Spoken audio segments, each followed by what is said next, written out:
बात जैसी दुर्योधन ने सुनी तो दुर्योधन को ऐसा मालूम पड़ा कि हजारों वृक्षों ने एक साथ डंक मार दियो और चल के खड़ा हो गया। अरे पांचाली, तुमने हमसे कहा है कि अंधों के अंधा हुआ करते हैं, तो मैं अपने मन में ये संकल्प करता हूँ, यदि मैंने भरे समाज में नगन करके तुम्हें अपनी जंगा पर नहीं बैठा ला तो हमारा नाम भी दुर्योधन नहीं है।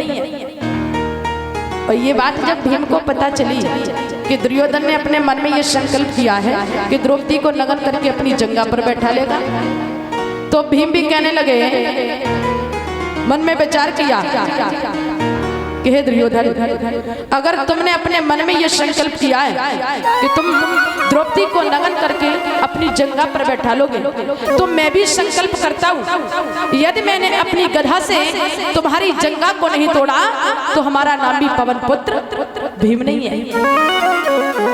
महाराज धीरे धीरे समय व्यतीत हुआ तो वही समय आया है कि एक बार हस्तिनापुर में जुए की मारामारी चल रही है। दुर्योधन ने अपनी पत्नी भानुमति को साथ लिया और हस्तिनापुर में पहुंचे हैं। दुर्योधन ने अपनी पत्नी भानुमति को हस्तिनापुर में छोड़ दिया और जिस शिविर में पांडव बैठे हुए थे वहीं कौरव पहुंच गए।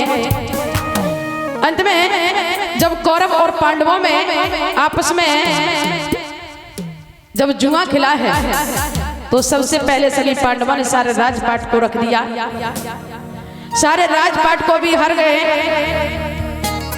महाराज जब राज्य हार गए हैं तो अर्जुन खड़े हो गए, कहने लगे, भैया अब तो हमारे पास में कुछ बाकी नहीं है, चलो चलते हैं।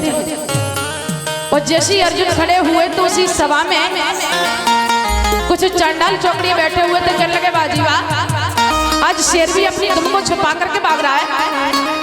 तो उतरी हुई कमान फिर चढ़ गई। अर्जुन कहने लगे, नहीं भैया ऐसे नहीं जा सकते। अर्जुन फिर बैठ गए, फिर जुआ खेलने लगा। कौरव कहने लगे, अरे अर्जुन अब तो तुम्हारे पास में कुछ नहीं बचा है।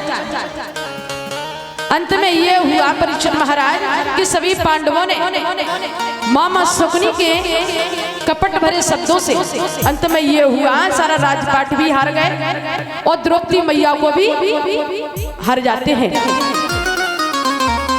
और जब मैया द्रौपदी को हार गए तो दुर्योधन ने दुशासन को इशारा दिया, जाओ वही समय आ चुका है जो द्रौपदी ने हमसे ये कहा था भरे समाज में कि अंधों के अंधा हुआ करते। आज द्रौपदी को पता चलेगा जब अंधों के फंद में पड़ेगी। दुशासन चला है। दुशासन ने जाकर के द्रौपदी को कहा, भाई द्रौपदी, अरे भाभी आपको भैया ने याद किया है। द्रौपदी ने सुना, द्रौपदी कहने लगी, अरे दुशासन, जिस शिविर में बड़े बड़े वीर योद्धा प्रतापी योद्धा बैठे हैं, भीष्म पितामह जैसे ससुर बैठे हैं, करुणवीर बैठे हैं, विकर्ण बैठे हैं, बड़े बड़े योद्धा बैठे हैं, भला उस शिविर में हमारा क्या काम हो सकता है? ऐसा करो आप जाओ, मैं नहीं जाऊंगी। दुशासन कहने लगा, अरे द्रौपदी यदि तुम अपनी मर्जी से नहीं जाओगी तो मुझे तुम्हारे शास्त्र में जबरदस्ती करनी पड़ेगी।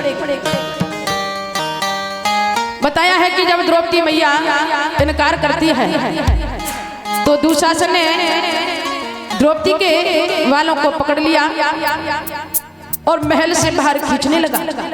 द्रौपदी मैया धाड़ मार मार के चिल्लाने लगी, रोने लगी, अपनी सास गंधारिन को बुलाने लगी है, मैया हमारे धर्म की रक्षा करो मैया।